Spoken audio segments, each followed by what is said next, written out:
भजन संगीत प्रवचन का प्रारंभ होने जा रहा है। सभी श्रद्धालु भक्तों से विनम्र निवेदन, पंक्तिबद्ध होकर बैठ जाएं। शांति कुंज हरिद्वार से हमारे ऋषि पुत्र मंचस्थ हो चुके हैं।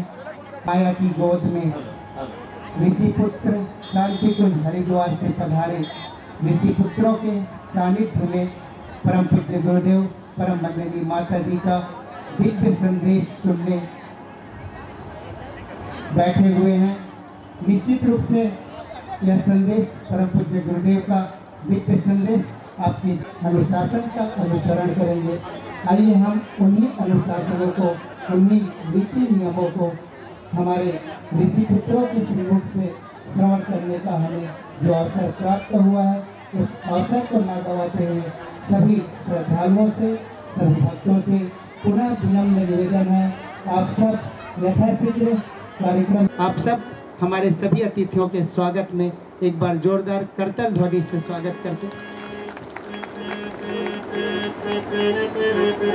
कोमल प्रसाद साहू भैया जी जो हमारे भोजनालय में श्रम कर रहे हैं और उन्होंने एक अच्छी अनुदान भी हमें। आइए आप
कुछ आपसे मांगते माँ, विमल ज्ञान की एक किरण मांगते हैं, हमें भक्ति दो माँ।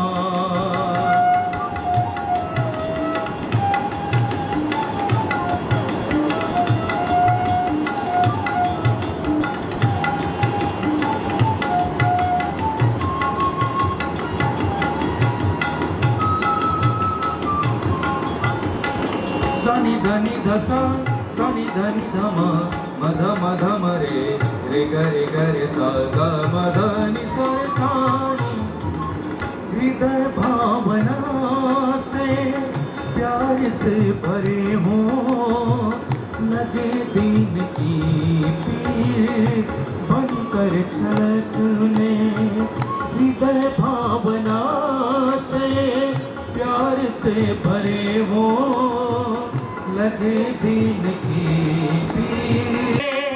द्रवित हो उठे बांटने दीन का दुख।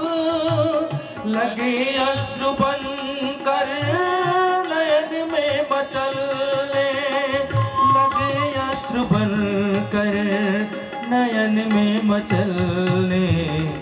नहीं कामना वासना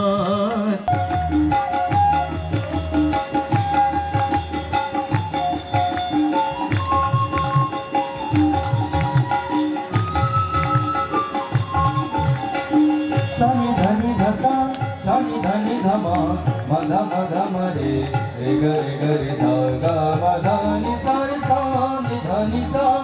नहीं स्वर्ग की सिद्ध की कामना माँ, नहीं मुक्ति की कर रहे याचना है। नहीं स्वर्ग की कामना माँ, नहीं मुक्ति की कर रहे याचना। नयस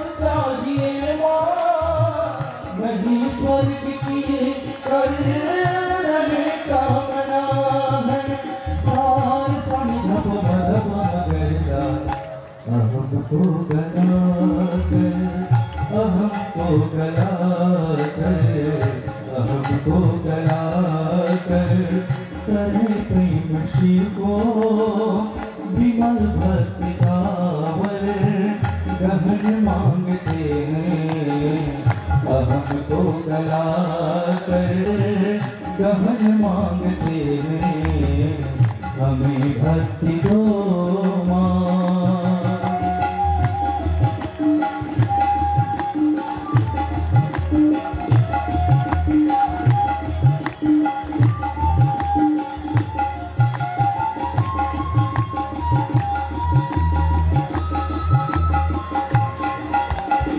स्वामी धनी दसा स्वामी धनी दमा मधा मधा मरे गरी गरी सा मधरी साई तुम्ही विश्व माता तुम्ही भगवती हो तुम्ही वेद तुम्ही देव माता तुम्ही विश्व माता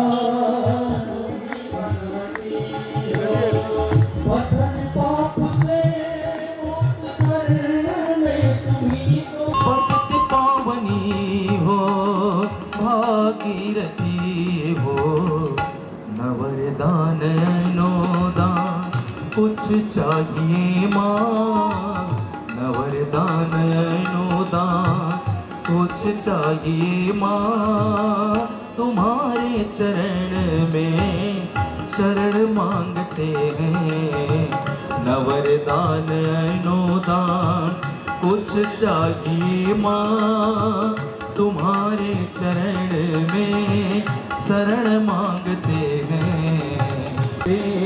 मांगते माँ विमल ज्ञान की एक किरण मांगते हैं हमें भक्ति दो माँ हमें शक्ति दो सतत साधना की तपन मांगते हैं हमें भक्ति दो माँ हमें शक्ति दो माँ सतत साधना की तपन मांगते हैं न धन धाम कुछ आपसे मांगते माँ विमल ज्ञान की एक किरण मांगते हैं तुम्हारे चरण में तुम्हारे चरण में तुम्हारे चरण में शरण मांगते हैं।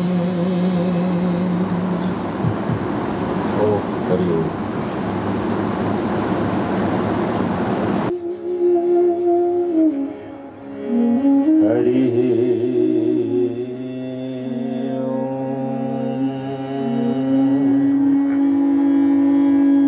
गजाननं भूतगणादिसे नमो द्वैत तत्त्वाय मुक्तिप्रदाय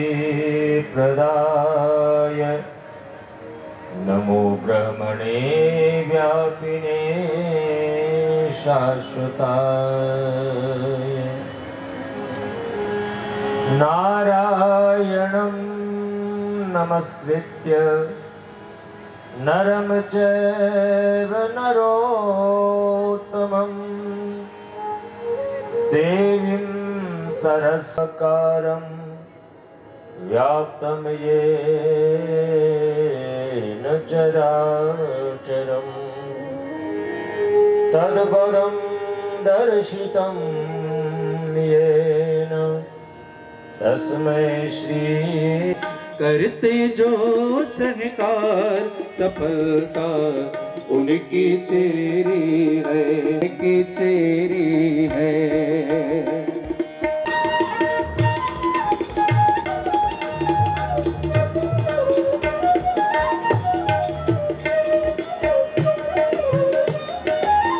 टूट न पाता अलग अलग लकड़ियाँ टूटती, गट्ठा खाद और जलवायु मिले तो, खाद और जलवायु मिले तो वृक्ष बड़ा हो जाता। जली दिवाली दीपों की, जली दिवाली दीपों की, कब टिकी अंधेरी है। सफलता उनकी चेरी है, सफलता उनकी चेरी है। मुँह खाता है किंतु पेट को वह देता जाता। मुँह खाता है किंतु पेट को वह दे, रक्त बनाने आगे पहुँचाता, आगे पहुँचाता। हृदय बांटता रक्त लगाता, हृदय करते जो सहकार, सफलता उनकी चेरी है, सफलता उनकी चेरी है। जिन्होंने सफल नहीं वे शक्ति भी तेरी है, करते जो सहकार, सफलता उनकी चेरी है, सफलता उनकी चेरी है, सफलता उनकी चेरी है। परिवार में प्यार हो, बड़ों की आज्ञा का पालन परिवार कि जब भी कोई कार्य करें तो बड़ों का आशीर्वाद लेकर के, उनकी अनुमति लेकर के करें, उसका लाभ जरूर उठाना चाहिए। तो एक दूसरे का सम्मान करें, सामंजस्य हो, तालमेल हो। एक ने कहा दूसरे ने मान लिया।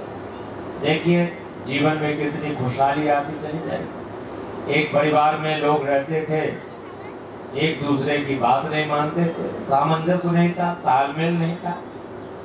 उस परिवार के गार्जियन ने एक ने बड़ा सिल दिया, 2 इंच बड़ा हो गया पैजामा।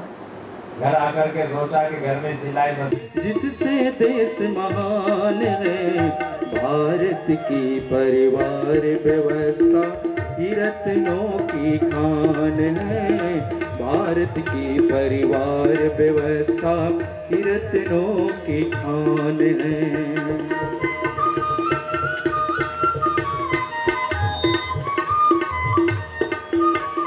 खान के रत्नों के इतिहास चाव से पढ़े गए, इसी खान के रत्नों के इतिहास चाव से पढ़े गए।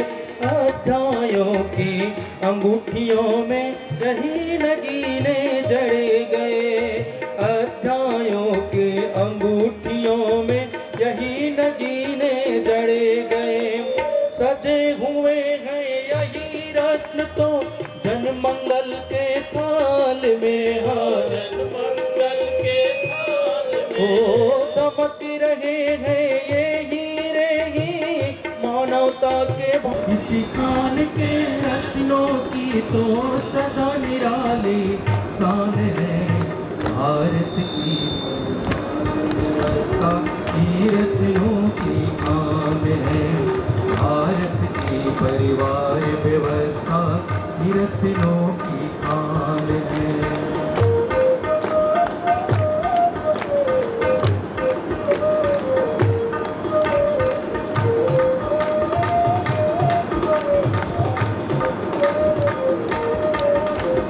ऐसे ही परिवार चाहिए फिर से नवनिर्माण को, ऐसे ही परिवार चाहिए फिर से नवनिर्माण को। जहाँ देव परिवार मिल सके धरती के इंसान को, जहाँ देव परिवार मिल सके धरती के इंसान को। राम भरत का स्नेह चाहिए हर घर कलह मिटाने को, ओ दशरथ जैसा त्याग चाहिए राष्ट्र धर्म अपनाने को, वो परिवार जहाँ नंदन बन, वो परिवार जहाँ नंदन बन, वह वो स्वर्ग समान है। आपकी ताली हमारे मन से गाना चाहिए। मेरा सभी भाई बंधु हाथ उठाइए, सभी लोगों को उठाइए। भारत की परिवार व्यवस्था रत्नों की आन है। भारत की परिवार व्यवस्था रत्नों की आन है। भारत की परिवार व्यवस्था रत्नों की आन है। भारत की परिवार व्यवस्था रत्नों की आन है। भारत की परिवार व्यवस्था। भारत की परिवार व्यवस्था ही रत्नों की खान है। मेरे देश की धरती सोना उगले उगले हीरे मोती। यहाँ हीरे जवाहर जन्म लेते हैं साहब, हीरे मोती जन्म लेते हैं। ध्यान है, हमें अपनी उस गौरव गरिमा को बनाए रखना होगा, अपने उस स्टैंडर्ड का मेंटेन करके रखना होगा। यदि मेंटेन नहीं रखेंगे तो फिर उंगली उठेगी हमारे आपके ऊपर। इसलिए अपने आप को उस योग बनाए रखें। भाई बहनों, परिवार में जहाँ कई सदस्य होते हैं, उन सदस्यों के आपस में संबंध जुड़े होते हैं, रिश्ते जुड़े होते हैं। परिवार में पिता पुत्र का रिश्ता है, दादा पोता का रिश्ता है, चाचा भतीजा का रिश्ता है, देवरानी जेठानी का रिश्ता है, सास बहू का रिश्ता है, पति पत्नी का रिश्ता है, ननद भौजाई का रिश्ता है, भाभी देवर का रिश्ता है। साहब बहुत सारे रिश्तों को मिल करके परिवार बनता है। इसीलिए ऋषियों ने कहा है कि परिवार में सभी रिश्तों का आदर होना चाहिए, सभी रिश्तों का सम्मान होना चाहिए। आज रिश्तों में दरारें पड़ रही हैं साहब, आज रिश्ते टूट रहे हैं साहब, आज रिश्ते बिखर रहे हैं साहब। पिता पुत्र में कई परिवारों में तो कई बहुत वर्षों तक परिवारों में पति पत्नी में एक छत के नीचे एक रूम में एक साथ रहते हैं, लेकिन आपस में बातचीत नहीं होती है। कौन सी ऐसी बात है, क्या ऐसा हो गया? अरे मान लो किसी ने कुछ कह दिया, उसको ज्यादा देर तक दिमाग में नहीं रखना चाहिए। जितना माँ करती है इतना प्यार करेगा कौन, जितना माँ करती है।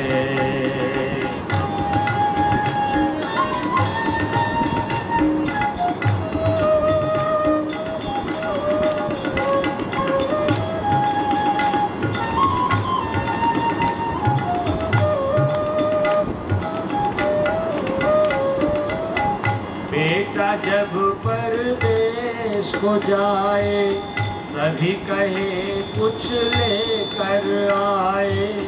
बेटा जब परदेश को जाए, सभी कहे कुछ लेके आए। घर का बेटा जब बाहर कहीं विदेश प्रदेश जाता है तो घर के सभी सदस्य डिमांड रखते हैं। भाई कहता है कि भैया मेरे लिए ये चीज लेकर के आना, बहन कहती है भाई मेरे लिए ये लेके आना, पत्नी भी कहती है कि पतिदेव जब आना तो मेरे लिए महंगी साड़ी लेकर के आना। लेकिन एक माँ का हृदय क्या कहता है जब बेटा प्रदेश जाता है तो माँ कहे कुछ लाए न लाए, लाल मेरा वापस आ जाए। माँ कहे कुछ लाए न लाए, लाल मेरा वापस आ जाए। इतना धीर धरेगा कौन, इतना धीर धरेगा कौन, जितना माँ धरती है। इतना धीर धरेगा कौन, जितना माँ धरती है। बेटा जब परदेश को जाए, बेटा जब परदेश को जाए, माँ रोया करती है। इतना प्यार करेगा कौन, इतना माँ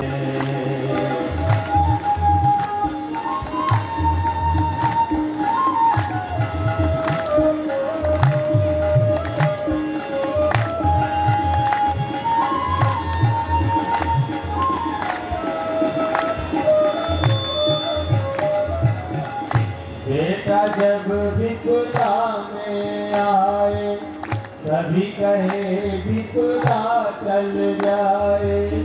बेटा जब विपदा में आए, सभी कहे विपदा टल जाए। भाई बहन पत्नी मित्र पड़ोसी सभी भगवान से कामना करते हैं कि इनके ऊपर जो विपत्ति आई है वो विपत्ति टल जाए। लेकिन माँ क्या सोचती है, माँ क्या कहती है, अगले पद में आप सुनिए। बेटा जब विपदा में आए, सभी कहे विपदा टल जाए। बेटा जब विपदा में आए, मेरी जान भी जाए, लाल मेरे पर आँच न आए। माँ कहे मेरी जान ही जाए, लाल मेरे पर आँच न आए। इतना कष्ट सहेगा कौन, इतना कष्ट सहेगा कौन, जितना माँ सहती है। इतना कष्ट सहेगा कौन, जितना माँ।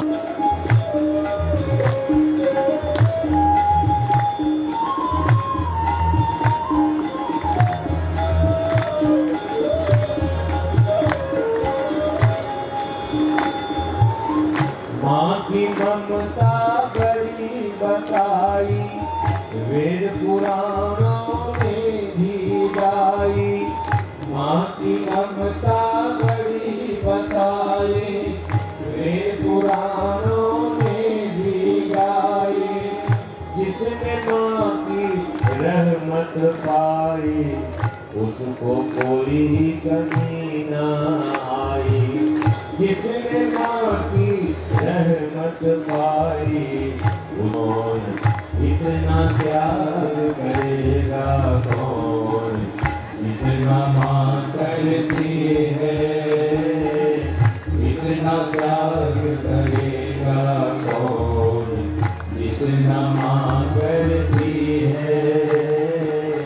बेटा जब परदेश को जाए, बेटा जब परदेश को जाए, माँ रोया करती है।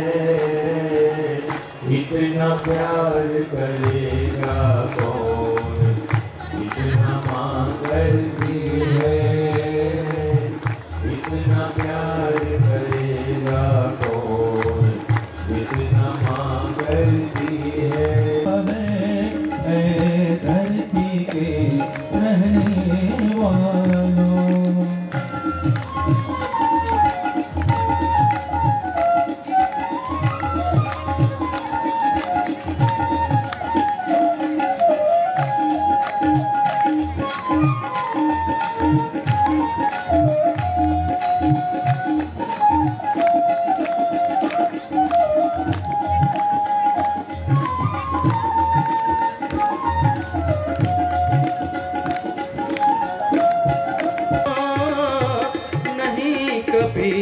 तकरार जहाँ, ऐसे परिवार बना करके, ऐसे परिवार बना करके, घर घर में स्वर्ग बुलाना है। घर घर में स्वर्ग बुलाना है। घर घर में रहने वालों, धरती को स्वर्ग बनाना है। धरती को स्वर्ग बनाना है। रहने वालों, है धरती के रहने वालों।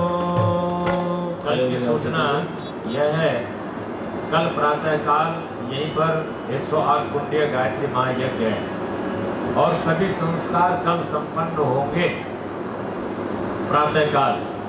तो आप सभी इस मानसिकता के साथ आएंगे, जिनको जो भी संस्कार के लिए आना हो वो यहाँ पर पहले उन सबको गायत्री महामंत्र की दीक्षा दिलाई जाएगी। तो कल शाम को अधिक से अधिक संख्या में आपको आना है। कल प्रातः काल भी अधिक से अधिक संख्या में आइए, कल शाम को भी अधिक से अधिक संख्या में आइए और परसों भी अधिक से अधिक संख्या में आप आकर के इस कार्यक्रम का लाभ उठाइए। आइए, भोजनालय में भोजन की व्यवस्था है, लेकिन थोड़ा संभल करके इकट्ठा भीड़ न चले जाएं, बारी बारी से जाइएगा। पहले बच्चों को, बच्चियों को, बहनों को भोजन के लिए आगे आने दीजिएगा, भाई लोग बाद में कर लीजिएगा, इसका ध्यान रखिएगा। आरती हो रही है, सभी भाई बहन धीरे धीरे अपनी जगह पर खड़े हो जाएं, खड़े होकर के आरती कर लें माँ गायत्री की आरती। जयति जय गायत्री माता, जयति जय गायत्री माता, सन्मार्ग पर हमें चलाओ, शोक भय क्लेश कलह दारिद्र्य धन हरत्री। जयति जय गायत्री माता, ब्रह्म रूपिणी प्रणत पालिनी, जगत धात्री अम्बे, माँ जगत धात्री अम्बे, भव भयहारी जनहितकारी, सुखदा जगदम्बे।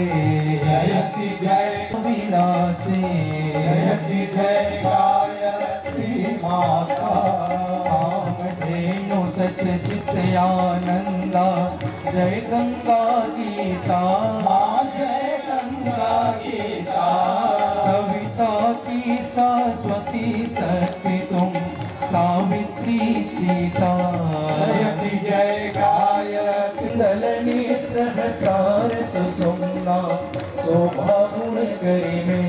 जयति जय गायत्री माता, स्वदा सची ब्रह्माणी राधा रुद्राणी, राधा रुद्राणी, जय सतरूपा वाणी विद्या कमला कल्याणी। जयति जय गायत्री माता, जननी हम है दीन हीन, दुख दारिद्र के घेरे, दुखदारिद्र के घेरे, गदित कुटिल कपटी कपोत, तव बालक हैं तेरे। जयति जय गायत्री माता, स्नेह सनी करुणामयी माता, चरण शरण जय माता, शरण जयति जय गायत्री माता, तुम समर्थ सब भाग्य तारिणी, तुष्टि पूता। जयति जय गायत्री माता, जयति जय गायत्री माता, सतमार्ग पर हमें चलाओ, जो है सुखदाता। जयति जय गायत्री माता, जयति जय गायत्री माता, जयति जय गायत्री माता। कर्पूर गौरम करुणावतारम, संसार सारम भुजगेन्द्रहारम, सदा वसन्तं हृदयारविन्दे, भवं भवानी सहितं नमामि। त्वमेव सर्वं मम देव देव, त्वमेव सर्वं मम देव देव। ओम मंगलम भगवान विष्णु, मंगलम गरुड़ध्वज, मंगलम पुंडरीकाक्षो, मंगलाय तनोहरि, सर्वमंगल्य मांगल्यमोस्तुते। आरतिक्यं समर्पयामि। आरती सबकी तरफ कर दें, जो जहाँ है वहीं से दोनों हाथ ऊपर करके आरती ले लें। ओम स्तुता मया वरदा वेदमाता, प्रचोदयं कीर्तिन्द्रविणं ब्रह्मवर्चसं, मह्यं दत्त्वा व्रजत ब्रह्मलोकं माम्। दोनों हाथों को सिर पर फिराएं, देव शक्तियों का आशीर्वाद शिरोधारी करें। आपके मन में, जीवन में, घर परिवार में सदा सुख शांति बनी रहे, इसी भाव के साथ शांति पाएं। ओम देव शांतिरंतर की सत्य सनातन धर्म की एक बनेंगे हम सुधरेंगे हम बदलेंगे जन्म जहाँ पर अन्न जहाँ का वस्त्र जहाँ के ज्ञान जहाँ से वह है प्यारा। देश की रक्षा कौन करेगा? देश की खातिर कौन मरेगा? मानव मात्र एक पिता के जाति वंश सब नर और नारी जागेगी भाई जागेगी, नारी शक्ति जागेगी। कितने बहनें जागते हैं दिव्यांगम पता चलेगा। जाग गई भाई जाग गई, नारी शक्ति जाग गई। देश की शक्ति दुर्गा शक्ति, गायत्री शक्ति, अम्बा शक्ति, लक्ष्मी शक्ति, घर की शक्ति, परिवार की शक्ति, समाज की शक्ति, राष्ट्र की शक्ति, भारत की शक्ति, विश्व की शक्ति। जाग गई भाई जाग गई। नित्य सूर्य का ध्यान करेंगे, अनाचार का अंत हो, अगर रोकनी है बर्बादी। श्री गायत्री माता की परम पूज्य गुरुदेव।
बहुत ही शानदार प्रस्तुति। इस सम्मान के लिए एक बार जोरदार तालियों से स्वागत करें। अब आपके सामने प्रस्तुत हो रही है माँ सरस्वती की वंदना। हसौद की ही हमारी बच्ची प्रांजलि सोनी लेकर आ रही है सरस्वती वंदना। माँ सरस्वती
के झुंड आज जंग की घड़ी की तुम गुहार दो आन आन शान की घड़ी की तुम गुहार दो आन आन शान या की जान का उदान आज एक धनुष के बाण में उतार दो आरंभ है प्रचंड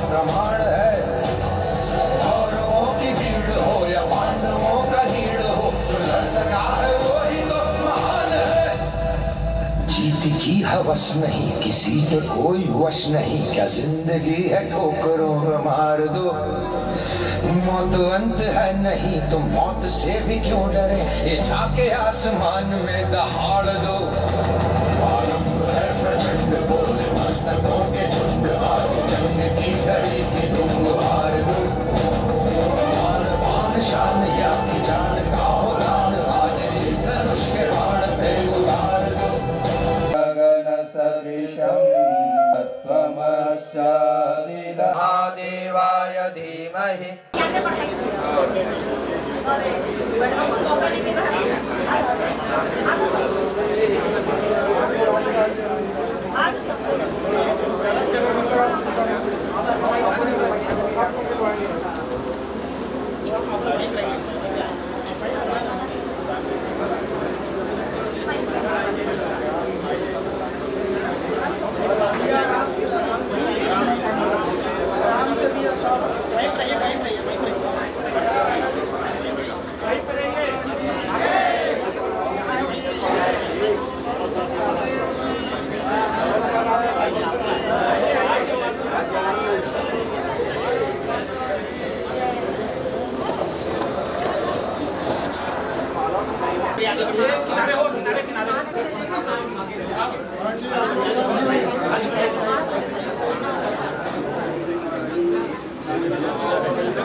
वो हमारे भीतर निहित देवीय संभावनाओं के जागरण के लिए हमको मिलते हैं। तैत्तरीय उपनिषद को आप पढ़ें तो उसमें ऋषि के मुंह से निकलता है अष्टचक्रा नवद्वारा देवानाम पुरयोध्या तस्याम हिरण्यमय कोशो स्वर्गो लोके ज्योतिषा वृता। इस बात को कहने का अर्थ क्या है? इस बात को कहने का अर्थ यही है कि जो संसार है ये नित्य निरंतर बदल रहा है। प्रवाह से, गति से, बदलाव से, परिवर्तन से हम लोग संसार को परिभाषित करते हैं। संसरति इति संसारा, जो निरंतर आगे को सरक रहा है, हर क्षण बदल रहा है। यहाँ रूप, रिश्ते, आकार, संबंध ये प्रतिक्षण बदल जाते हैं। जो हम लोग 3 वर्ष की उम्र में थे वो 30 वर्ष की उम्र में नहीं रह जाते। जो हमारे संबंध थे वो बदल जाते हैं। कभी माता पिता के जो पुकारते थे वो धीरे धीरे बेटा बड़े बड़े होते स्वयं पिता में बदल जाता है। तो व्यक्ति के संबंध, व्यक्ति का रूप, रंग, आकार, आकृति ये नित्य निरंतर यहाँ पर बदल रहे हैं। तो ये जो संसार है जहाँ पर हर चीज निरंतर बदलाव की ओर, परिवर्तन की ओर आगे बढ़ी चली जा रही है, इस बदलाव वाले संसार में एक शक्ति ऐसी, एक सत्ता ऐसी, एक ऐसी क्षमता वाला व्यक्तित्व विद्यमान है जिसको कि हम लोग शुद्ध, शाश्वत, निर्विकार, अपरिवर्तन वाला कह करके पुकारते हैं। और वो जो शक्ति है उसी को हम लोगों ने भगवान कह करके पुकारा, ईश्वर कह करके पुकारा, परमात्मा, परमेश्वर कह करके पुकारा। और उस शक्ति तक पहुंचने के लिए जिस मंत्र की आवश्यकता पड़ती है वही माँ गायत्री के इस पावन मंत्र के नाम से जाना जाता है। याद दिलाता है कि मनुष्य के जीवन के रूप में अद्भुत संभावनाओं को लेकर इंसान धरती पर आया है। हम में से प्रत्येक व्यक्ति के अंदर बीज रूप में जो संभावनाएं विद्यमान है, यदि वो अपने पूरे आकार में, पूरे स्वरूप में प्रतिष्ठित हो पाती है, पूरे तरह से विद्यमान हो पाती है, अपने आप को अभिव्यक्त कर पाती है, तो इंसान भगवान में बदल जाता है, नर नारायण में बदल जाता है, मानव माधव में बदल जाता है। एक पशु के अंदर परमात्मा बनने की, अंगुलीमाल के अंदर बुद्ध बनने की, भटके हुए इंसान के अंदर देवता बनने की जो शक्ति, संभावना विद्यमान है, उसी के जागरण का जो मंत्र है, उसी को हम लोग माँ गायत्री का एक पावन मंत्र कह करके पुकारते हैं। एक अद्भुत कथा पुराणों के अंदर आती है। कथा आती है कहुड़ ऋषि की। कहुड़ ऋषि वेदों का पाठ करने के लिए बैठे। जब पाठ करने के लिए बैठे तो उनका जो पुत्र था, अभी पत्नी के गर्भ के अंदर उपस्थित था, उसने गर्भ के अंदर से ही कहा कि पिताजी, वेदों के अंदर ज्ञान नहीं है। बड़ा आश्चर्य हुआ, कौन बोल रहा है? तो उनने ध्यान लगाया, उनको पता चला कि उनका जो पुत्र अभी जन्मा नहीं, गर्भ के अंदर ही, वो गर्भ के अंदर से कह रहा है कि वेदों के अंदर ज्ञान नहीं। ऐसा क्यों कहते हो? पिता ने पूछा। बोले, ये बताइए पिताजी कि चंद्रमा किधर है? उनने इशारा किया, चंद्रमा उधर है। बोले, पर आपकी उंगली चंद्रमा नहीं है ना? आपकी उंगली चंद्रमा की ओर इशारा है। बोले, वैसे ही वेद हैं, शास्त्र हैं, जितने भी आध्यात्मिक ग्रंथ हैं, ये सब के सब भगवान की ओर, ईश्वर की ओर इशारा है। पर जो ज्ञान है वो तो हमारी आत्मा के अंदर विद्यमान है, तभी हम उसे आत्मज्ञान कह करके पुकारते हैं। और उसको जानने के लिए हमें अपने भीतर उतरने की आवश्यकता है। पिता को बात सत्य तो लगी, पर क्रोध आया कि मैं कह रहा था और मेरे विचार के मध्य में, शब्द के मध्य में इसने आकर के मुझे टोक दिया। तो क्रोध में उनके मुंह से श्राप निकला। श्राप क्या निकला? श्राप ये निकला कि तो 8 जगह से टेढ़ा हो जाए, अष्टवक्र, ताकि अष्टांग योग न कर सके। क्रोध में आकर के अपने पुत्र से बोले, जो भी जन्मा नहीं था, कि तो 8 जगह से टेढ़ा होकर के पैदा होगा। अंदर से अष्टावक्र क्या बोले? बोले, पिताजी, आंगन के टेढ़ा हो जाने से आकाश टेढ़ा नहीं हो जाता। शरीर को आप टेढ़ा कर सकते हैं, आत्मा को टेढ़ा कर पाने की सामर्थ्य नहीं है। वो पहले से शुद्ध है, निर्विकार चैतन्य है, और उसी सत्ता तक पहुंचने का ये जो मंत्र है, वो माँ गायत्री का मंत्र है। और जैसा कभी महर्षि अष्टावक्र के मुंह से निकला, आंगन के टेढ़ा हो जाने से आकाश टेढ़ा नहीं हो जाता है, वैसे ही मुझे लगता है कि हसौद के निवासियों के मुख से, गायत्री परिवार के कार्यकर्ताओं के मुख से भी निकला। उनने भगवान से कहा, प्रकृति की सत्ताओं से कहा कि आप ऊपर के इस टेंट को फाड़ सकते हो, पर हमारे उत्साह को कुछ कम नहीं कर सकते। 1 बार ले जाइए, 2 बार ले जाइए, 3 बार ले जाइए, हमें आसमान बहुत अच्छी तरह से दिखाई पड़ता है, पर उसके साथ साथ हमारा उत्साह भी शतगुणित हो जाता है।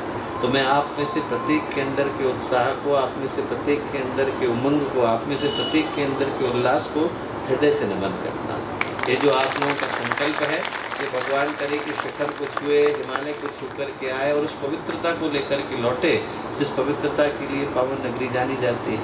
हम लोग स्थिर चित्त, शांत मन के साथ उसी शक्ति का आह्वान करते हैं, जो हमें सद्ज्ञान की ओर, सद्भाव की ओर, सत्कर्म की ओर, सत्प्रवृत्ति की ओर लेकर के जाती है। माँ गायत्री का एक पावन मंत्र, जो मनुष्य के अंदर निहित देवीय संभावनाओं के जागरण का मंत्र है, उसको एक बार शांत होकर, शरीर शांत, मन शांत, भावनाएं शांत, सबको शांत करते हुए शांत व्यक्तित्व के साथ एक बार पुकारें।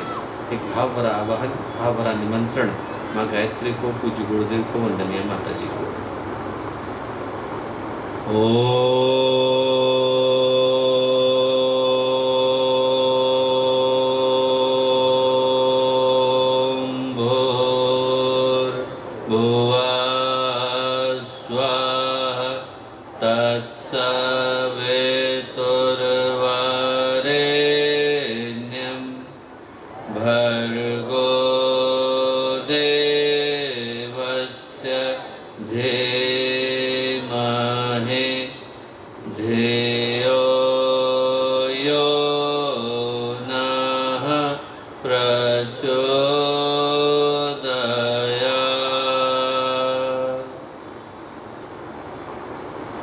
परम पूज्य गुरुदेव, परमवंदनीय माता जी के दिव्य संरक्षण में आज का ये अत्यंत ही पावन दिवस, छत्तीसगढ़ की पावन भूमि, एक ऐसी भूमि जहाँ पर भावनाओं ने शिखर को छुआ, कर्म ने शिखर को छुआ, विचारों ने, ज्ञान ने शिखर को छुआ, जहाँ पर योगियों की, तपस्वियों की, संतों की, साधकों की एक नहीं बल्कि अनेकों श्रृंखलाओं ने बारंबार जन्म लिया। एक ऐसी पवित्र भूमि पर आदरणीय पूज्य गुरु काशीदास जी की ये जन्म भूमि भी रही। इस भूमि पर माँ महामाया की ये नगरी, महानदी की सोन नदी के संगम का स्थान हसौद का ये पावन क्षेत्र है। इस पावन क्षेत्र पर आज जब उपस्थित हो पाने का, दीप महायज्ञ का हिस्सा बन पाने का ये सौभाग्य हम लोगों को मिला है, तो हम लोगों के साथ यहाँ मंच पर उपस्थित शांति कुंज की टोली के सभी सम्मानित कार्यकर्तागण, संगीत की टोली के सभी सम्मानित कार्यकर्तागण, यहाँ पर हसौद से विभिन्न स्थानों से आए गायत्री परिवार के हमारे अपने सभी कार्यकर्तागण, सभी हम लोगों के भाई बहन और प्यारे मित्रों, आज एक बड़े ही महत्वपूर्ण अवसर पर यहाँ हसौद की पावन भूमि पर उपस्थित हो पाने का ये सौभाग्य सुयोग हम लोगों को मिला है।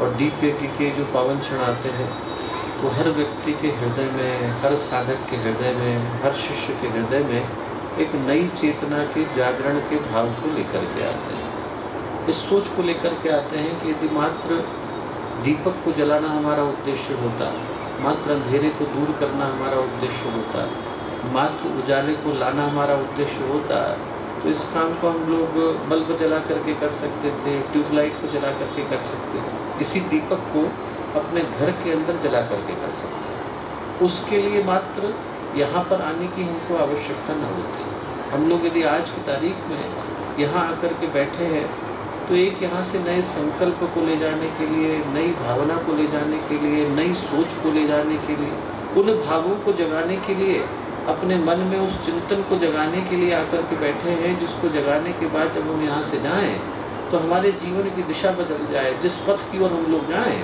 उस पथ पर शुभ, मंगल, कल्याण के भाव को प्रशस्त करते हुए जाएं। क्योंकि जो आज की परिस्थितियाँ हैं वो लगभग हर व्यक्ति से यही पुकार करती हुई आई। ये जो समय है इसको पूज्य गुरुदेव ने मानवता के इतिहास का सबसे गंभीर समय कह करके पुकारा। मानवता के इतिहास में सामान्य समय भी आते हैं और असामान्य समय भी आते हैं। ऐसे समय आते हैं जिनको कि हम लोग असाधारण कह सकते हैं। युग परिवर्तन का, युग विभीषिका का, युग संधि का, युग क्रांति का समय कह करके पुकार सकते हैं। एक युग में एक बार इस तरह के समय के आने की व्यवस्था बनती है जब अंधकार चरम पर चला जाता है और उस अंधकार को दूर करने के लिए जो पवित्र आत्माएं हैं, देवात्माएं हैं, जिनके अंदर कुछ अच्छा करने की संभावना है, जो जन्म जन्मांतर के तप को, प्रकाश को अपने अंदर सुरक्षित लेकर के बैठे हैं, ऐसी आत्माओं का भगवान आवाहन करते हैं। भगवान महाकाल पुकारते हैं, आदि शक्ति माँ गायत्री पुकारती हैं, माँ महामाया पुकारती हैं और इस भाव के साथ पुकारती हैं कि आप में से प्रत्येक व्यक्ति जिसके अंदर कुछ अच्छा करने का भाव है वो आगे आए और आगे आकर समाज को एक नई दिशा दिखा करके जाए। और यदि हम लोग आज की परिस्थितियों की समीक्षा, मूल्यांकन करके देखें तो हम लोग पाएंगे कि जो वर्तमान समय की परिस्थितियां हैं वो लगभग वैसी ही चुनौती को, वैसी ही विभीषिका को लेकर हमारे द्वार पर उपस्थित हुई है। बाहर की दृष्टि से देखें तो कुछ अभूतपूर्व घटता हमें दिखाई नहीं पड़ता है। इससे पिछले युग में जब महाभारत का समय था तो परिस्थितियाँ बड़ी विषम थी। उस समय में स्वयं भगवान को धरती पर आना पड़ा था, सारथी बनना पड़ा था। भगवान हनुमान को भी रिटायरमेंट से बुला लिया गया था, उनको भी कपिध्वज बनना पड़ा था। माँ भवानी को भी बुला लिया गया था, उनको रथ बनना पड़ा था। जितने भी सृष्टि के बड़े से बड़े योद्धा थे उनमें से हर एक को एक ही बात कह दी गई थी कि आपको जाना कहीं नहीं है। जामवंत को बुला लिया गया, ब्रह्मा जी के मानस पुत्रों को बुला लिया गया, सप्त ऋषियों को कहा गया कि आप लोग धरती पर आए। बाहर की दृष्टि से देखें तो ऐसा कुछ अभूतपूर्व घटता हमको दिखाई नहीं पड़ता है। न आज की तारीख में ऐसा दिखाई पड़ता है, न एक युग पहले दिखाई पड़ता था, न रामायण की जैसी परिस्थितियां हैं वैसा समय दिखाई पड़ता है।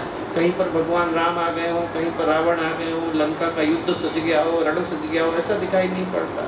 ऐसा दिखाई नहीं पड़ता जैसा दुर्गा सप्तशती के अध्याय के अंदर, पौराणिक आख्यानों के अंदर हमें पढ़ने को मिलता है। मधुकैटभ का वध करने के लिए, चंडमुंड का वध करने के लिए, शुंभ निशुंभ का वध करने के लिए, रक्त बीज का, धूम्रलोचन का वध करने के लिए, महिषासुर को मारने के लिए, चिक्षुर को, चामर को, बाष्कल को, विडालाक्ष को, उदग्र को, महाअनु को, इन सारे राक्षसों को मारने के लिए माँ भगवती को, माँ भवानी को, माँ दुर्गा को, माँ गायत्री को धरती पर आना पड़ा। बाहर की दृष्टि से देखें तो ऐसा समय नहीं है कि कहीं पर असुर आकर के बैठ गए।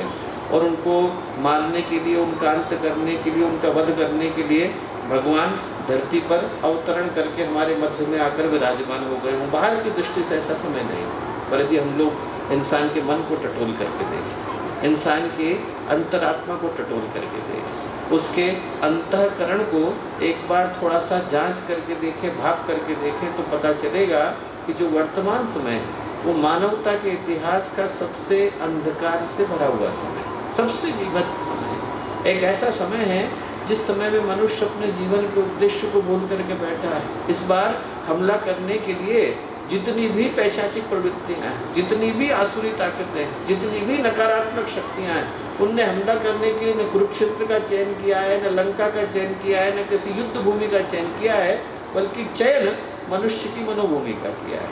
यदि इंसान के चिंतन के अंदर, इंसान की भावनाओं के अंदर, इंसान के दृष्टिकोण के अंदर ही आसुरी शक्तियाँ आकर के विराजमान हो जाए तो आप लड़ने के लिए जाएंगे कहाँ? ऐसी स्थिति में मनुष्य अपने व्यक्तित्व को गंवा करके बैठा है। जीवन का उद्देश्य व्यक्ति पहले ही भूल गया था। उसको ये भी याद नहीं था कि हमें मनुष्य का जीवन मिला क्यों है। यदि याद होता तो इतने बड़े बड़े महापुरुषों को एक के बाद आकर मनुष्य को उसके जीवन का उद्देश्य स्मरण ही क्यों कराना पड़ता? जीवन का उद्देश्य तो व्यक्ति पहले ही भूल करके बैठा था। पर जिस कारण से भूल करके बैठा था, यदि वही मिल गया होता तो व्यक्ति के मन में संतोष तो होता कि कम से कम संसार तो मिला। जिस भगवान को व्यक्ति बुलाता है कि हमारा संसार हमें मिल जाए, हमारे मन की कामनाएं पूरी हो जाए, व्यक्ति को भोग मिल जाए, व्यक्ति की वासनाएं पूरी हो जाए, व्यक्ति की कामनाएं पूरी हो जाए, वो भी ढंग से पूरी कहाँ हो पाती है। व्यक्ति न घर का रहा, न घाट का, न माया मिली न रहा। व्यक्ति जीवन भर भटक रहा है और भटकने के बाद भी उसके हिस्से में 2 क्षण का सुख और संतोष भी ढंग से मिल नहीं पाते हैं। जिंदगी भर जिस चीज़ को पाने के लिए हम लोग यदि एक क्षण के लिए अपने आप को इस भागदौड़ से मुक्त करके, इन उलझनों से मुक्त करके, इस तनाव से मुक्त करके आज के समय की समीक्षा मूल्यांकन करके देखें तो हम लोग पाएंगे कि ऐसा कोई व्यक्ति है ही नहीं। भाग रहा है बस व्यक्ति सिर्फ इच्छाओं के पीछे, कामनाओं के पीछे, वासनाओं के पीछे लगा हुआ है, मिला किसी को नहीं।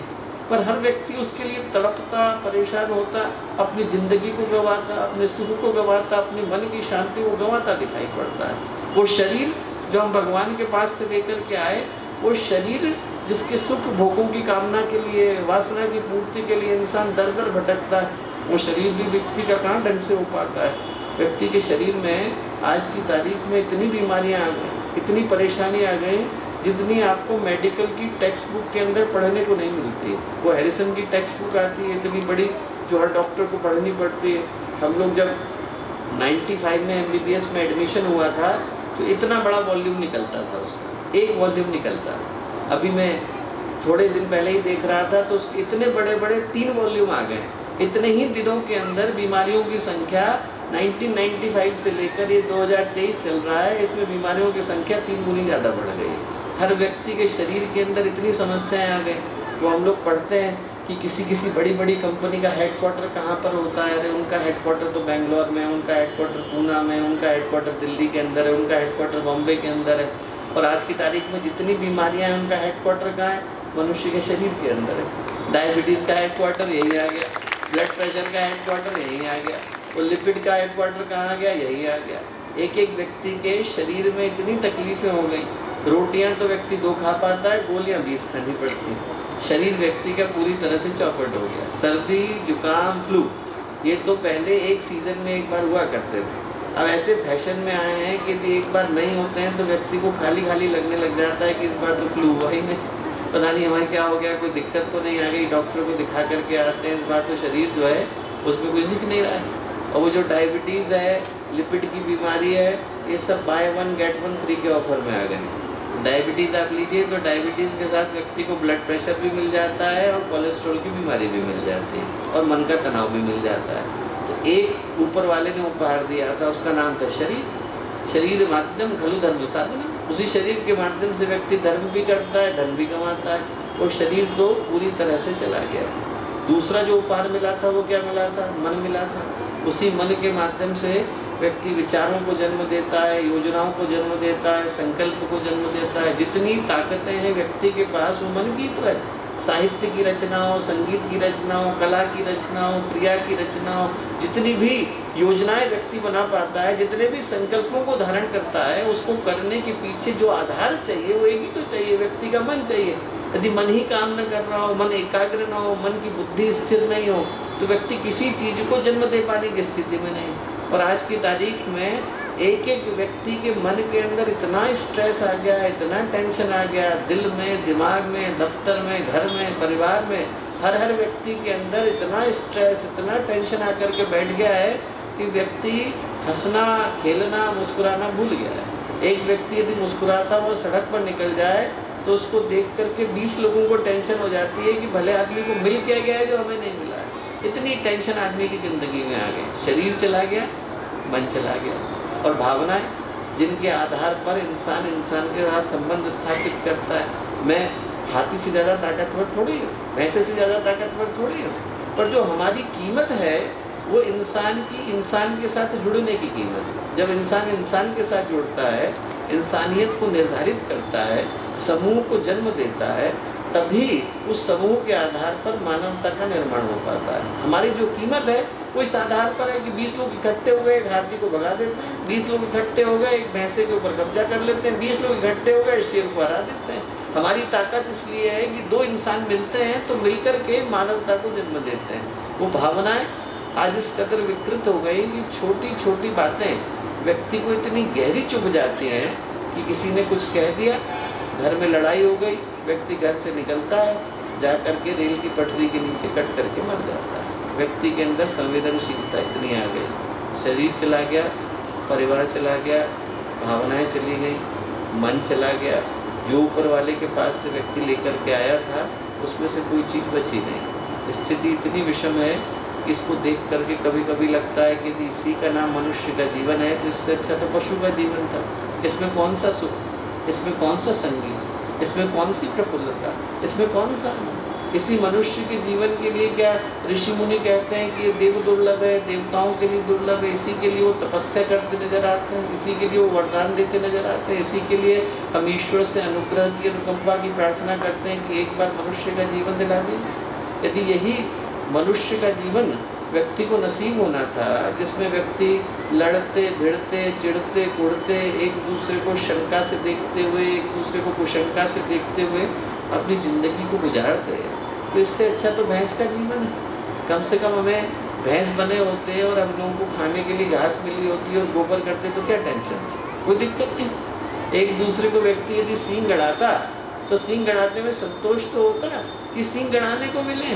यहाँ तो जो ईश्वर ने हाथ प्रार्थना के लिए दिए हैं उनसे व्यक्ति दूसरे का गला घोंटता नजर आता है। ऐसा जो मनुष्य का जीवन है इसके ऊपर लानत है दोस्तों। ये जो मनुष्य का जीवन है उसका उद्देश्य निकृष्टता नहीं हो सकती। आज की तारीख की जो चुनौती है वो ये है कि जिस अंधकार की बात अभी आज का गीत कर रहा था वो बाहर नहीं, बाहर हमारे पास बिजली के बहुत सारे साधन विद्यमान हैं। वो अंधकार मनुष्य के मन के अंदर आकर के बैठ गया है और उस अंधकार को दूर करने के लिए अंदर का दीपक जलाना अनिवार्य हो गया है। यदि हम लोग गुरुदेव की योजना को उठा करके देखें, गुरुदेव ने जिसको युग निर्माण योजना कह करके पुकारा, विचार क्रांति अभियान कह करके पुकारा, मनुष्य में देवत्व का उदय, धरती पर स्वर्ग का अवतरण कह करके पुकारा, उसका एकमात्र संदेश क्या था? एकमात्र संदेश ये था यदि व्यक्ति को बनना है तो व्यक्ति देवता बने, व्यक्ति को बनना है तो व्यक्ति अपने अंदर के भगवान को जगाए, व्यक्ति को यदि जगाना ही है तो अपने अंदर की देव शक्तियों को जगाए। गड्ढा बन करके किसको मजा आता है? बनना है तो व्यक्ति हिमालय बने। जो मनुष्य का जीवन मिला है, इस मनुष्य के जीवन में जब तक उच्चता का, उत्कृष्टता का कमल नहीं खिलता, जबकि इसके अंदर की संभावनाएं जागृत नहीं होती, जब तक इसके अंदर जिस संकल्प को लेकर के हम लोग आए हैं वो पूरा नहीं हो पाता, तब तक जीवन जो है वो भ्रांति में, भूल में, भटकाव में, एक तरह की परेशानी में ही बदला रहता है। उस संभावना को जगाने के लिए जो पथ गुरुदेव ने दिखाया वही दीप यज्ञ का एकमात्र उद्देश्य। दीप यज्ञ क्या कहता है? दीप यज्ञ कहता है दोस्तों कि जब हम बाहर के दीपक को जलाएं तो ईश्वर से एक ही प्रार्थना करें, एक ही प्रार्थना करें, एक ही प्रार्थना हमें करने की आवश्यकता है कि बाहर का दीपक तो हमने जला दिया, अंदर का अंधेरा कब जाएगा भगवान? न जाने कितने जन्म जन्मांतर के, न जाने कौन कौन सी योनियों के कुसंस्कारों को, अंधकार को, कलुष को, कालिक को, उसको हम लोग अपने चित्त के ऊपर जमा करके बैठे।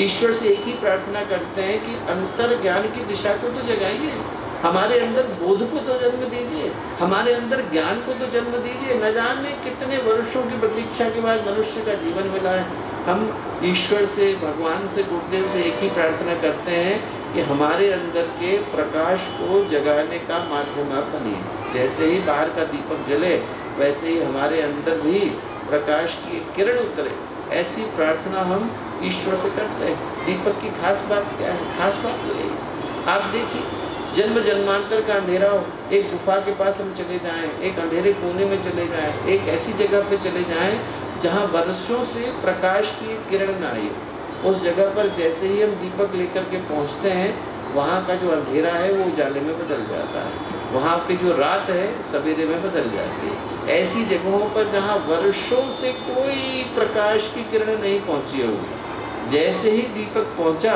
वैसे ही उस जगह के अंधेरे को तिरोहित होते क्षण भर का वक्त नहीं लगता है। ऐसा ही एक शाश्वत सत्य इंसान अपने अंदर लेकर के आता है। जागने के लिए एक क्षण पर्याप्त होता है। जैसे ही हमारी आंखें खुली वैसे ही सवेरा हो जाता है। जैसे ही व्यक्ति के अंदर इस बात का बोध उतरा कि हमें मनुष्य का जीवन मिला क्यों है, वैसे ही व्यक्ति के जीवन की दिशा बदल जाती है।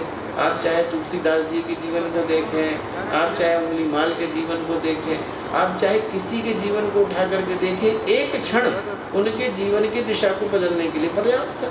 इतनी बड़ी उम्र में तुलसीदास जी, आप सोच करके देखिए, बाढ़ आई हुई थी और बाढ़ के मध्य में शव का सहारा लेके, एक लाश बह रही थी, उसका सहारा लेकर के और दूसरे पार को पहुँचे।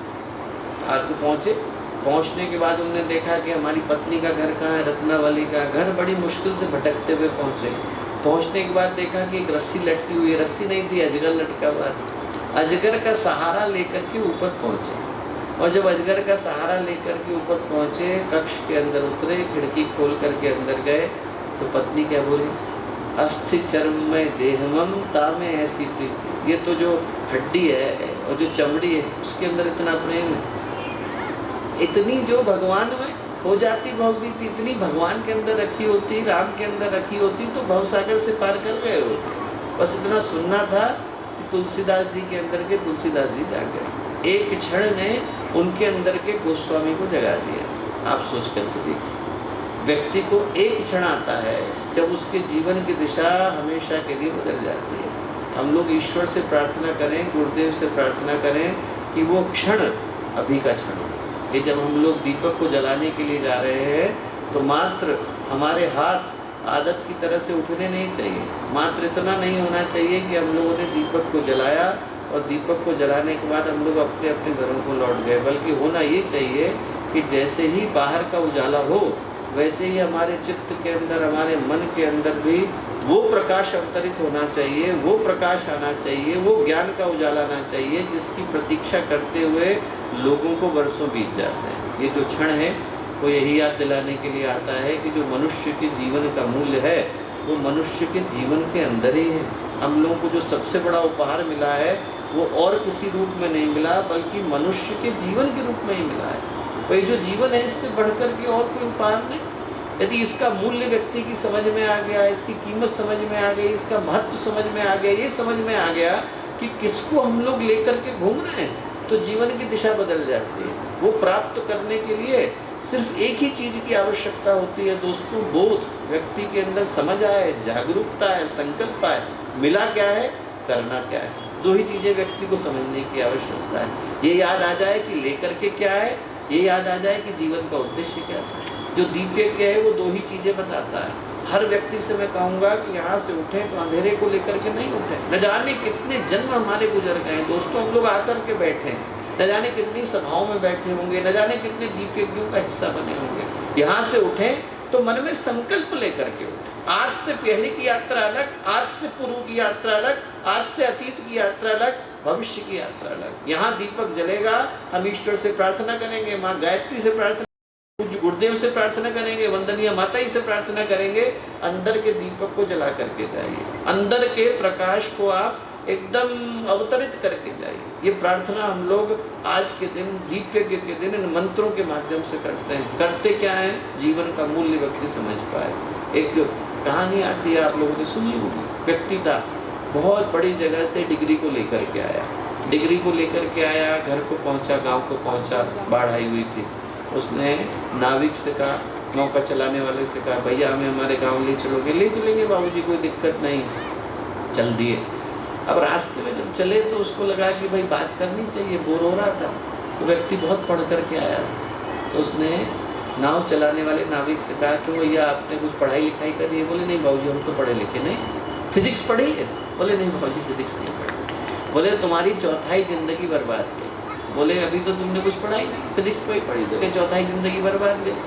थोड़ा और आगे गए, आधे रास्ते पहुँचे।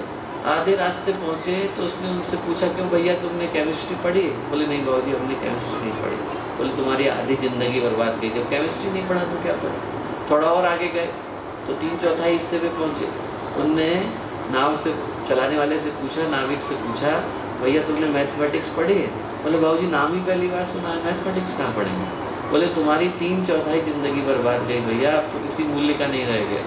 थोड़ा और आगे चले तो नाविक ने उनसे पूछा, विद्वान व्यक्ति से, बोले बाबूजी तैरना आता है आपको? बोले नहीं। बोले आपकी पूरी बर्बाद गई, नाव तो डूबने वाली। बोले मैं तो तैर करके निकल जाऊंगा, आप कैसे जाएंगे? वैसे ही हम लोग सोचें कि हमारी नाव तो भवसागर में आकर के भंवर के अंदर गोते खा रही है। निकल वही पाएगा जिसको तैरना आता होगा। और तैरने के लिए एक ही चीज़ की आवश्यकता है कि व्यक्ति के अंदर ये समझ, ये बोध, ये जागरूकता पैदा हो कि मनुष्य का जीवन मिलता कितने मूल्य के साथ। और जिसको मूल्य पता है वही उसका अर्थ निकाल पाने की स्थिति में होता है। मूल्य पता नहीं हो तो हाथ में आया हुआ हीरा भी कंकड़ बन करके रह जाता है, हाथ में आया हुआ पारस पत्थर भी यूं ही फेंक दिया जाता है। इतनी सारी चीज़ें मनुष्य के जीवन में गिरती हैं, पर उनका मूल्य तभी आ पाता है जब व्यक्ति उनके अंदर की संभावना को पहचान पाने की स्थिति में होता है। मनुष्य का जीवन मिला इसलिए ताकि इसके अंदर की संभावना को हम लोग सौभाग्य में बदल सकें। एक प्रसिद्ध मूर्तिकार की कहानी आती है कि एक खेत से गुजर रहा था। उसने वहाँ पर देखा कि एक जगह पर एक बड़ी सी चट्टान पड़ी। तो उसने किसान से कहा जिसका वो खेत था, उसने कहा कि भैया ये चट्टान मुझे बेचोगे? किसान बोला बेचोगे? मेरा खेत रोक कर के बैठे, आप कह रहे हो बेचोगे? मैं मुफ्त में दूंगा, आपके घर छोड़ के आऊँगा, ऊपर से पैसे भी दूंगा। तो ठीक ऐसा कर दो। वो घर में छोड़ के आया। 1 साल गुजरा तो मूर्तिकार ने उस किसान से जाकर के कहा कि हमारे घर चलोगे, थोड़ा समय है? बोले हाँ चलेंगे।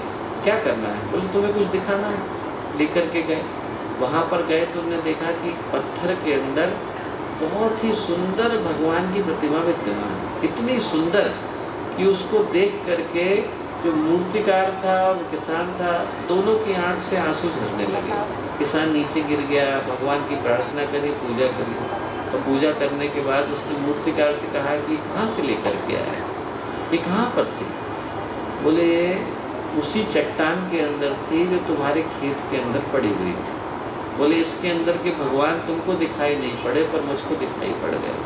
अंतर्मात्र जिंदगी में प्रकाश के अवतरण का सौभाग्य व्यक्ति तभी प्राप्त कर पाता है जब उस प्रकाश के आलोक में, उस प्रकाश के साक्षी में वो इस सत्य को महसूस कर पाता है कि हम लोग लेकर के क्या है। एक कहानी पूज्य गुरुदेव ने लिखी है प्रज्ञा पुराण में, बहुत प्यारी कहानी लिखी है कि एक व्यक्ति था, बहुत अच्छी वीणा बजाता था। उसने अपने घर के अंदर उस समय की जो सबसे अच्छी वीणा थी वो ला करके रखी, बजाना शुरू किया। अब दुर्भाग्य ऐसा हुआ कि उसके बाद वाली पीढ़ी में उसके जो बच्चे थे उनमें से कोई वीणा बजाना नहीं जानता। 1 पीढ़ी गुजर गई, 2 पीढ़ी गुजर गई, 3 पीढ़ी गुजर गई, 4 पीढ़ी गुजर गई, 5वीं पीढ़ी तक आते आते वो घर में शो पीस का आइटम बन करके रह गए। बस ड्राइंग रूम में कुछ रखा हुआ है, क्या है व्यक्ति को पता नहीं। तो एक दिन बच्चों ने कहा कि हमें तो ये पता भी नहीं कि क्या है। कबाड़ी को बुलाया, बोले आप इसको खरीद के ले जाओ। कबाड़ी ने कहा 10 रुपये मिलेंगे। 10 रुपये लिए, वीणा दे दी। जैसे ही वो कबाड़ी बाहर की तरफ को चला, वैसे ही वहाँ से एक वीणा बजाने वाला संगीतज्ञ भी जा रहा। उसने तुरंत उस कबाड़ी से कहा कि वीणा तो बहुत अच्छी, ये तो बहुत सुंदर है, आजकल तो ऐसी वीणा देखने को भी नहीं मिलती है, आप मुझे दे दो। कितने रुपए दोगे? बोले 10 रुपये में खरीदिए, 11 रुपये में तुम ले लो। उसने 11 रुपये दिए और ले लिए। और जैसे ही उसने वीणा को लिया, वो वीणा को लेकर के वहीं चौपाल पर बैठ गया, जो गांव की चौपाल थी वहाँ बैठ गया, बजाना शुरू किया। जैसे ही बजाना शुरू किया और उसमें से सुर निकलने शुरू हुए, उसके अंदर से संगीत निकलना शुरू हुआ, तो इतना मन को मोह लेने वाला था कि जितने गांव के लोग थे वो सब एक एक करके धीरे धीरे चौपाल के पास आकर के इकट्ठे हो गए। कितना सुंदर संगीत निकल रहा है। और उनको देख करके वो जो संगीतज्ञ था, जिसके घर से कबाड़ी उस वीणा को खरीद के लाया था, उस घर के भी जो बच्चे थे, उसके जो पड़ पोतियाँ थे, वो भी आ गए, वो भी सुनते हुए वहाँ आए। उनने कहा ये तो वीणा हमारी है, ये वीणा तो आप हमें वापस दे दो, हमारे कोई वीणा चाहिए, इसमें से तो कितना अच्छा संगीत निकलता है। तो संगीतज्ञ बोला, बेटा तुम्हारे लिए तो ये लकड़ी, वीणा तो सिर्फ मेरे लिए। इसके लिए वीणा बनाने के लिए, इसको वीणा बनाने के लिए वही व्यक्ति बना सकता है जिसको इसके अंदर से संगीत निकालना आता हो, जिसको इसके अंदर से सुर निकालना आता हो। जिसको निकालना आता है उसके लिए इस मनुष्य के जीवन में से गुरुदेव को निकालना संभव हो पाता है। जिसको निकालना आता है वो इसी मनुष्य के जीवन में से विवेकानंद को भी निकाल करके ले जाता है। इसके अंदर से गार्गी, घोषा, अपाला, शुकदेव, अष्टावक्र, ध्रुव, प्रहलाद सबको निकाल के ले जाता है। पर निकालने वाले को ये पता होना चाहिए कि इसके अंदर संभावना क्या है। जो आज का दीपक है वो याद दिलाता है कि उन सारी संभावनाओं को लेकर के हम लोग आए। ईश्वर ने हम लोगों को अवसर दिया है, एक संभावना दी है। आज का जो दीपक है वो इसी संभावना को लेकर के आया कि उस बोध को हम लोग प्राप्त कर सकें, उस समझ को प्राप्त कर सकें, जिसके माध्यम से, जिस जागरूकता के माध्यम से मनुष्य का जीवन एक देवता के जीवन में बदल जाता है। गुरुदेव कहा करते थे कि बेटा शेर था, उस शेर के घर में बकरी पैदा हो गई। अब शेर मुंह छुपाए घूमे कि देखो हमारे घर में बकरी हो गई, किसी को बता भी नहीं सकते हैं। बोले बकरी भी मुंह छुपा करके घूमे कि मैं शेर के घर में पैदा हुई हूँ, लोगों को कैसे बताऊँ कि मैं शेर की बच्ची हूँ। बोले बेटा मेरा नाम तो शेर है। गुरुदेव कहते कि मैं तो शेर हूँ, तुम लोग बकरी की तरह से मत होना। तुम लोग लोगों को बताना कि हम शेर के घर में जन्मे हैं तो हम भी शेर के ही बच्चे हैं। तो हम लोग गुरुदेव के घर में जन्मे हैं। हमें गुरुदेव के उस चिंतन को अपने अंदर धारण करने की आवश्यकता है कि जिस संभावना को लेकर गुरुदेव आए, उसी संभावना को लेकर हमें से प्रत्येक व्यक्ति को जीवन जीने की आवश्यकता है। जो आज का दीपक है वो यही याद दिलाने के लिए आया, दिलाने के लिए आया कि संसार में अंधकार बहुत है, मानवता पीड़ित है, व्यक्ति अपने जीवन के उद्देश्य को भूल के बैठा है। हमारी आंखों के सामने परिवार धीरे धीरे करके नष्ट हो रहे हैं। हम में से हर व्यक्ति जो यहाँ पर बैठा है वो यहाँ से मन में ये सोच करके जाए कि मुझे यहाँ से दीपक बन करके जाना है। हम पूरे ब्रह्मांड को प्रकाश दिवाने की स्थिति में हो सकता है ना हो। ये संभव है कि हम में से हर व्यक्ति सूर्य न बन पाए। ये संभव है कि हम में से हर व्यक्ति के अंदर इतना तप तेज न आ पाए जितना पूज्य गुरुदेव के अंदर था और पूरी सृष्टि को प्रकाश दे। ये संभव है। पर यह भी संभव है कि यदि हम उतना न बन पाए तो दीपक जरूर बन के जाए। जितना हम लोगों का क्षेत्र है, जितनी हम लोगों की परिधि है, जितना हम लोगों का स्थान है, उतने के अंदर यदि हम लोग प्रकाश पहुंचाते हैं, अपने गली के अंदर पहुंचाते हैं, अपने मोहल्ले के अंदर पहुंचाते हैं, अपनी व्हाट्सएप की सूची के अंदर पहुंचाते हैं, अपने फेसबुक के फ्रेंड के अंदर पहुंचाते हैं, जितने हम लोगों के दोस्त हैं, जितने हम लोगों के अपने हैं, जितने संबंधी हैं, जिनके साथ हम काम करते हैं, जो हमारे अपने हैं, उनमें से यदि प्रत्येक के हृदय के अंदर अच्छी भावना को पहुँचाते हैं और उनको ये स्मरण दिलाते हैं कि आपको मनुष्य का जीवन मिला क्यों, करने की क्या आवश्यकता है, तो हम लोगों का दीपयज्ञ में आना सार्थक हो पाता है। मैं हर व्यक्ति से कहूँगा कि यहाँ से हम लोग उठें तो हृदय में संकल्प को धारण करके उठें। इस समाज को, इस दुनिया को, इस विश्व को अच्छे लोगों की आवश्यकता बहुत। और यदि आज की तारीख में हम लोगों को बुरे लोग दिखाई पड़ते हैं तो अच्छे लोग कहाँ चले गए। यदि गीदड़ों की, गिद्धों के, सियारों की टोलियाँ दिखाई पड़ती हैं तो सिंहों की गुफाएँ खाली क्यों। यदि हम लोगों को भटके हुए इंसान दिखाई पड़ते हैं तो ऋषि कहाँ चले गए। उन ऋषियों को जगाने के संकल्प को देने के लिए आज का दिन आया। आप में से प्रत्येक व्यक्ति जो यहाँ आकर के बैठा है, मैं इस बात को पूरे विश्वास के साथ कह सकता हूँ कि हर व्यक्ति देव शक्ति के रूप में यहाँ आकर के बैठा है। हर व्यक्ति के अंदर जो चेतना विद्यमान है वो पूज्य गुरुदेव की आवाहित, आमंत्रित, निमंत्रित चेतना विद्यमान है। हम लोग यहाँ से उठें तो अपने हृदय में बहुत सारे गर्व को लेकर के उठें। आप में से एक भी व्यक्ति यहाँ पर ऐसा नहीं है जो यदि अपने दम पर खड़ा हो जाए तो दुनिया की दिशा को बदल पाने का साहस उसके अंदर सुरक्षित नहीं हो। आप लोग यहाँ से उठिए तो मन में गहरे विश्वास को लेकर के उठिए। समाज को जगाने के लिए अच्छे लोगों को आगे आने की आवश्यकता है और आप मान करके चलिए आने वाले समय में जो हवाएं आने वाली है वो उन लोगों को सहयोग करने वाली है, उन लोगों को प्रश्रय देने वाली है, उन लोगों को आगे बढ़ाने वाली है जो भगवान के कार्य को करने के लिए अपने जीवन को लगाना जानते हैं। जो लगाना जानते हैं वो देखेंगे कि उनकी नाव को पार पहुंचाने के लिए स्वयं भगवान वहाँ आकर के खड़े हुए हैं, उनको दूसरे स्थान तक पहुंचाने के लिए स्वयं गुरुदेव वहाँ आकर के खड़े हुए हैं। एक महाभारत में बड़ी अद्भुत घटना घटी। घटना क्या घटी? घटनाएं घटी कि तो सबको पता है कि जब अर्जुन छोटे थे तो अर्जुन की परीक्षा द्रोणाचार्य ने ली थी।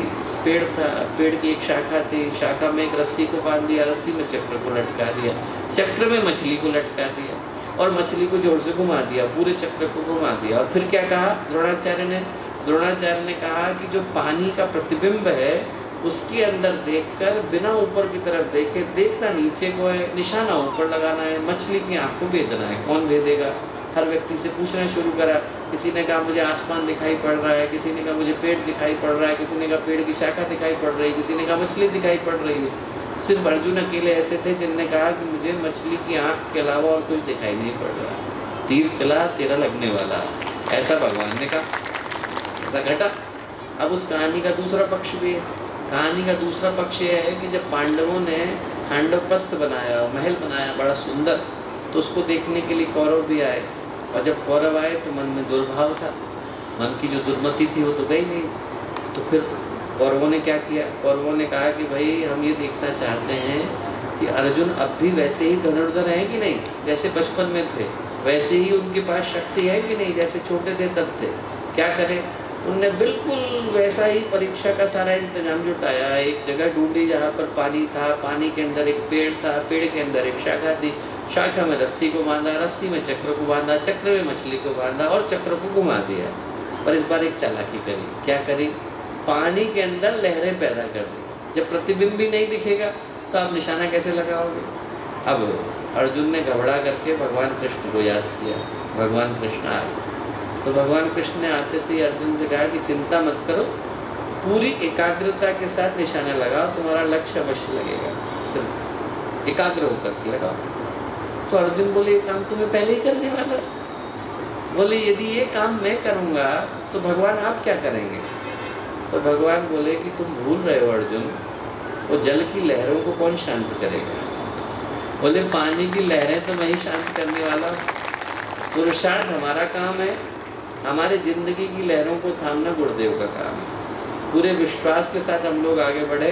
यदि हम लोग अपने पुरुषार्थ को करते हैं तो हमारे जीवन में जितने भी तूफान आने वाले हैं उनको थामने का काम तो पूज्य गुरुदेव अपने आप कर देते हैं। जो जितने अवरोध हैं, जितनी समस्याएं हैं, जितने कष्ट हैं, वो परीक्षा ले सकते हैं, पर उन परीक्षाओं में उत्तीर्ण हम अवश्य होंगे। कितनी भी हवाएं आ जाएं वो आकर के टेंट की चादर को फाड़ सकती है, पर आप में से किसी के उत्साह को कम नहीं कर सकते। तो आप विश्वास मान करके चलना कि जहाँ इतने संकल्पवान लोग हों, जहाँ इतने भावनाशील लोग हों, जहाँ यहाँ इतने तेज, ओज और वर्चस्व से भरे हुए व्यक्तित्व विद्यमान हों, आप में से प्रत्येक व्यक्ति यहाँ से उठेगा तो न केवल हसौद के क्षेत्र को, शक्ति के क्षेत्र को, बिलासपुर के क्षेत्र को, रायगढ़ के क्षेत्र को, बल्कि पूरे छत्तीसगढ़ से लेकर उड़ीसा को जगाएगा। और छत्तीसगढ़ उड़ीसा ही नहीं, पूरे भारत को जगाएगा। पूरे भारत से लेकर पूरी दुनिया को जगाने का काम करेगा। मैं इस बात को पूरे विश्वास के साथ कह सकता हूँ कि आज जिस तरह के व्यक्तित्व यहाँ पर विद्यमान है उनकी आवश्यकता न केवल छत्तीसगढ़ को है बल्कि पूरी दुनिया को है, देश को है, समाज को है, संस्कृति को है, पूरी सृष्टि को है। आप में से प्रत्येक व्यक्ति निकले, यहाँ से गर्व को लेकर के निकले, गौरव को लेकर के निकले, बोध को लेकर के निकले और विश्वास को लेकर के निकले। यदि आप लोग जाएंगे तो जहाँ से आप जाएंगे वहाँ पर आपके आगे आगे, आपके पीछे पीछे गुरुदेव रास्ता बनाते चल रहे हैं। यहाँ पर आप लोग एक आए थे, पर यहाँ से आप 3 लोग जा रहे हैं। आपके साथ साथ 2 और लोगों का रिजर्वेशन भगवान ने कर दिया है। एक का नाम पूज्य गुरुदेव है, एक का नाम वंदनीय माता जी है। आपके साथ दोनों साथ साथ बैठ करके जा रहे हैं और जहाँ पर जा रहे हैं तो दोनों इस व्यवस्था को बनाते जा रहे हैं कि हमारे बच्चों को कोई तकलीफ नहीं हो, उनको कोई कष्ट नहीं हो, उनके जीवन में कोई अवरोध ना आए। आप में से प्रत्येक के जीवन के अवरोध यहीं ठहर जाए और आप लोग यहाँ से संकल्प को, सौभाग्य को लेकर के जाएं। ऐसी प्रार्थना हम लोग पूज्य गुरुदेव से, वंदनीय माता जी से करते हैं। आज के दीपक का क्षण आप में से प्रत्येक के जीवन में नए सौभाग्य की शुरुआत का क्षण बने, हर एक के जीवन में क्रांति की एक नई सूचना को लेकर के आए, और जो जो संकल्प आप यहाँ से लेकर के जाएं वो सारे के सारे संकल्प पूरे होते चले जाएं। आपके मनोरथों में कभी कोई कमी ना आए, आपके मनोयोग में कभी कोई कमी ना आए, आपके संकल्प में कभी कोई कमी ना आए, आपके समर्पण में कभी कोई कमी ना आए, और जिधर जिधर आप बढ़ें उधर उधर आपके साथ साथ पूज्य गुरुदेव का, वंदनीय माता जी का आशीर्वाद भी बढ़े, और जिधर जिधर आप चले उधर आपको देख करके जमाना भी चले। ऐसी प्रार्थना हम लोग गुरु सत्ता से करते हैं, माँ गायत्री से करते हैं। आप सबको इतनी देर तक इन बातों को इतने धैर्य के साथ सुनने के लिए बहुत सारा धन्यवाद, शुभकामनाएं, मंगल कामनाएं। आत्मीय परिजनों,